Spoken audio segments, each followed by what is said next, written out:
My name is James Williams Jr. It is Thursday morning. I'm gonna finish off this game of Mass Effect. I'm gonna attempt to finish off this new game of Mass Effect.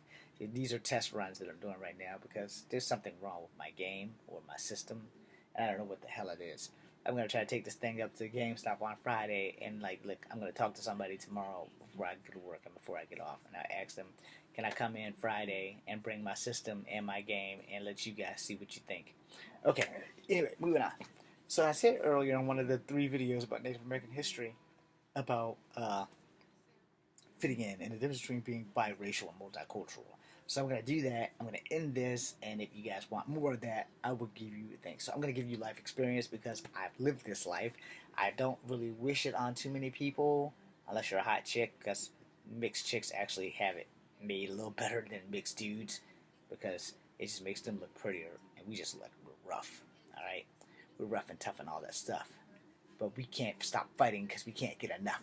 Okay, okay, so I took that from Heavy D. Okay, so here we go. As a child, when I first started school, two things I needed to learn, I learned the hard way.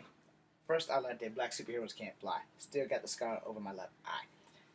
The Greatest American Hero came out, and I was just starting school. I missed the first day of school because I jumped off of a Green Maverick, and I flew 5 feet up, out, down, green pop bottle. So up until I got into the 5th grade, I just thought I was black. I didn't realize that most people thought my mom was white because most people still think my mom was white. And if I had my mom's skin color, you would probably think that I was white too. Anyway, moving on. So by the time I got into kindergarten, from kindergarten to the 5th grade, um, being mixed didn't really hit me until the 5th grade or the 4th grade. Whenever the hell we at Berlin Moran had the racist war, because at the time they just thought that I was either black and white because they seen my mom, and they would always throw that shit in my face, which is again something that always led to me being teased all the time, picked on and shit. So when they had the race war, they were like, "Well, we don't want James fighting on the black side. We don't want James fighting on the white side." And then lots of black kids were like, "So whose side are you gonna fight on?" And my answer was always my side. If you're white and you come at me, I'm gonna fuck you up. If you're black and you come at me, I'm gonna fuck you up. Because that way, I'm neutral and you guys can kill each other for all I care. Which was how we talked back then. I'm a cusser and I'm sorry. You probably should stop your children from watching this right now. Anyway, so then I got to the 5th grade and I tell you about Miss Conrad and the goddamn canoes and shit like that. As I got older, it became more difficult to actually find a group of people in which I fit in. Now, I met some biracial friends. I got a good biracial friend, Mr. Davis. I'm not going to blast your name out there because I know you're going through some shit. So, anyway, Mr. Davis is black and white. Alright? And, you have your idols who is black and Samoan. That would be The Rock. I'm sure that people couldn't figure out what the hell he was when he was growing up either. But in that same breath, most motherfuckers didn't know what I was. I tried to keep my hair as short as possible most of the time because I didn't want people to not know that I wasn't black. As I got older and El DeBarge came out with Who is Johnny from Short Circuit and all that, I rocked a mullet just like El DeBarge until I got to the 8th grade where my mom told me that shit had to go. Then my uncle, who was high and drunk at the same time, scalped my ass in ways you couldn't believe, and after that, it was done. So I had to wear hair for 3 weeks. By the time I got to high school, I was basically, I think I had maybe 3 black friends, maybe 4 black friends. Some of my white friends weren't my friends anymore, and I had maybe 2 friends who were mixed. Alright? But the difference between them and me was one was black and white, and one was white and Eskimo. And I was the complete fucking mutt because I'm black, white, and Native American. And I usually holler that in a different order. I usually say Native American, black, and white because Cherokee comes after black. And at the times, every time that I would turn around, black people would do things that would make me ashamed to be black. White people wouldn't really do shit to make me ashamed to be black because white people just do shit and we follow along. Sometimes we get on the bandwagon. Sometimes we ask them what the fuck are they thinking. But we still just you kind of just go with it because you know white people are leading the way, so let them lead. Uh, Fools follow with their eyes closed. Real followers follow with their eyes wide open, so that when that guy gets his head cut off, we know not to do that. Or when they go to Singapore and start throwing stop signs through people's car windows, we know not to do that. You know. Now, I wasn't trying to sound completely racist on that, just so you guys know I don't have the right to be a racist because, as I've said before, I am Native American, black, and white. Now, why do I put it in that order? I'm much more prouder of my Native American heritage than I am of my black and white heritage because sometimes black people just do dumb shit. White people, I love you, but you're kind of crazy. Y'all do even crazier shit. However, respectfully speaking, y'all tend to get away with a lot more crazier shit. Now, skydiving on your honeymoon, hey, I'm afraid of fucking crashing. So if I marry a white woman and she wants to go skydiving, I'll be on the ground. Because the only way I'm going skydiving is if the plane is going down and we don't have a fucking choice. I'm really not into skydiving. Now, she wants to go to the Mile High Club and rock it out. Yeah, I'm gonna go with that because we're just gonna do the nasty in the air. I can live with that. No, but as far as me jumping out the plane, parachutes don't always work. That has been historically proven that parachutes don't always work, and shit like that don't discriminate. It don't matter if you black, it don't matter if you white, it don't matter if you fucking Native American. When that motherfucking parachute don't work, we all look the same when we become a human pancake. Alright? That shit ain't happening to me. If I get married to a chick and she's like crazy and ready to do everything, that's cool. As long as doing everything involves sex. But when she wants to go on these Laura Croft type adventures and shit, and she wants to be like, hey, we can go skydiving. The first question that's gonna come out of my mouth is, are we gonna be skydiving while we're doing sex? Or are we just skydiving just because you need a thrill? And if her answer is anything other than sex, I'm gonna tell her X marks the spot. I'm gonna lay on that ground with a fucking rock hard dick. And you jump out. I'll catch you. Now that got completely off topic, and I'm sorry. But here's the main difference of being mixed and not being mixed. Now see, when you're just mixed and you just are like two, you know, you tend to have an easier time of people adjusting and accepting. When people don't know what the fuck you are, if you're a girl, you just blend right in because most people are just looking at your boobs anyway. So hey, pop those things up. People are gonna look at them. Not even gonna see what color you are. Now you're gonna think about your face or anything. Just gonna think about those boobs because that's what they're gonna be looking at. That's what they're gonna want to grab, and you're gonna be fine. When you're a dude, your skin tone is everything. So if you're a mixed dude and you are lighter and you look more toward the white people, it's probably easy for you to blend right in. If you're a mixed dude and you're darker and you look more like the black people, it's almost easy to blend right in as long as you don't have hair like mine. Remember earlier in my other videos I told you that the Spanish lady thought that I was a Mexican. Well, she's not the first one. Lots of people thought I was Mexican throughout school. And then when the Asians kicked in, lots of people thought that I was Asian. I have been Polynesian. I have been Eskimo, and I have been Mexican. I have been Filipino, and I have been Puerto Rican. However, unfortunate to all of you people, I have never gone with that, and I've always told the truth. I am Cherokee, I am black, and I am white. Now, before I knew I was Cherokee, I was always, I'm black and I'm white. That's it. You know, you guys seen my picture. His mom was full-blooded Native American. My dad's dad was straight black. So, like I said, I'm pretty sure that my grandma Ada wasn't too happy when my grandma Bay brought her husband home.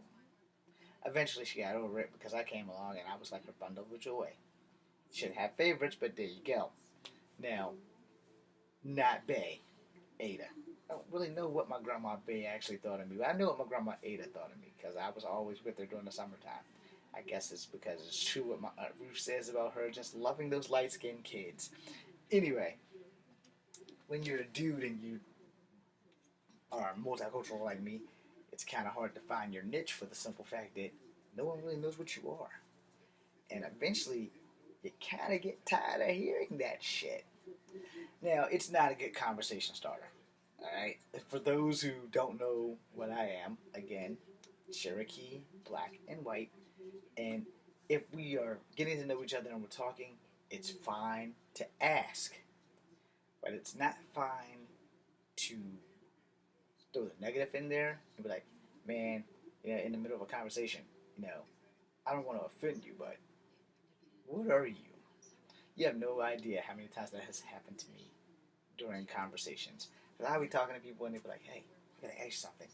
And I don't want to offend you, but what is your race? And that's happened to me about 50 times before I was 40. So I'm like, what are you talking about? It's like, well, you have dark skin, but your hair is curly and kind of straight. And that was before I went through let me put a relaxer in this bitch because I'm tired of dealing with curls, which I've been thinking about doing again. I just don't really want to do it because I had radiation from my hip, and when I brush my hair, it's still falling out, and it's been almost 2 years. Excuse me, it actually has been 2 years. It's going on 3 years. So, I kind of don't want to lose my hair because I promised my dad I would go until I'm 50. All right? So that gives me a few more years to go, being that I'm about to be 44. So anyway, I would be places and I would get like strange looks because I had straight hair, and I wore the ponytail. Now the alcoholic black bums thought I was a chick. There's no tits here, just a gut. But anyway, some of them followed me home. That wasn't cool. Now, for the other people, like professionals, they were like, "Yo, man, I don't know how to ask you this, so I'm just gonna ask." I said, "I know where you're going with this. You want to know what my race is," and they're like, "How you know?" I said, "Because you have given me the same look that I've seen since I was in the fucking 7th grade. That look that goes, I'm talking to this guy. I really like him. He's cool, but I don't know what the fuck he is. He speaks English very well, but I really don't know what the hell he is." And it's disturbing me because the conversation is just so like that. And then they come out of the blue. "Can I ask you a question?" And I'll say, "Yeah, I know. You want to know what I am, right?" I said, "Well, let's just say I'm multicultural. I'm a living mutt. That I don't walk on 4 legs, I walk on 2. I'm Cherokee, I'm black, and I'm white." And they're like, "Oh, okay, cool." Now, the last story. My surrogate father, Mr. Schiffler, and I took a trip on down to Florida. And I told you guys this before. We went to go to Universal Studios and Disneyland or some shit. No, I forgot. Wherever we went to Florida. We went to the China thing. And this guy worked there. He had worked with Disney when Disney was a little bit more stricter. And he's like, if you don't smile for Disney, your ass is fired. I was like, oh, wow. I'd probably be fired because I'm not a happy person. So, him and my surrogate dad got to fight. Well, not to fight. They got to discussing things about people of Asian ethnicity. And so, they're talking and talking. And, I'm old enough to be in the conversation, but I'm also old enough to respect my elders to not speak unless I'm spoken to because that's the way I was raised. If someone like, I was in my 20s. So if you're in your 20s and someone's like in their 50s and their 40s, back when I was coming up, you didn't just cut in. If someone asked you something, you responded with a peaceful and most likely a blessed great answer. But when they're talking, you didn't excuse yourself into the conversation. When they acquired your opinion or when they asked you your opinion, you gave them your opinion. So they were talking, and the guy kept looking at me, and they were talking about Asian people. They were like really getting into Asian stuff. They were like not so much as chunking it down, but insulting without insulting. That might not make any sense to you, but that's the best analogy I can give you.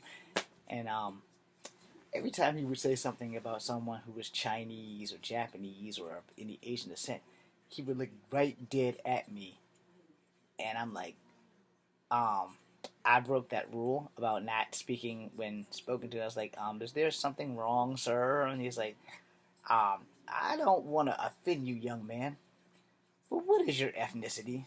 Because I'm out here talking about Chinese people like a motherfucker. And he was.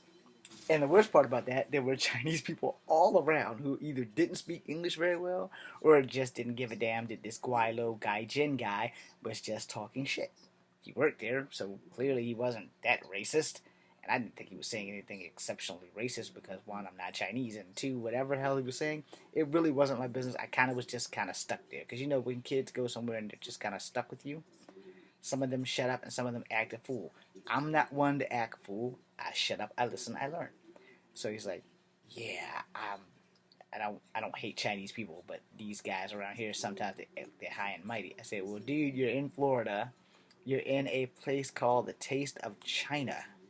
And in case you haven't looked in the mirror, you're not exactly Chinese.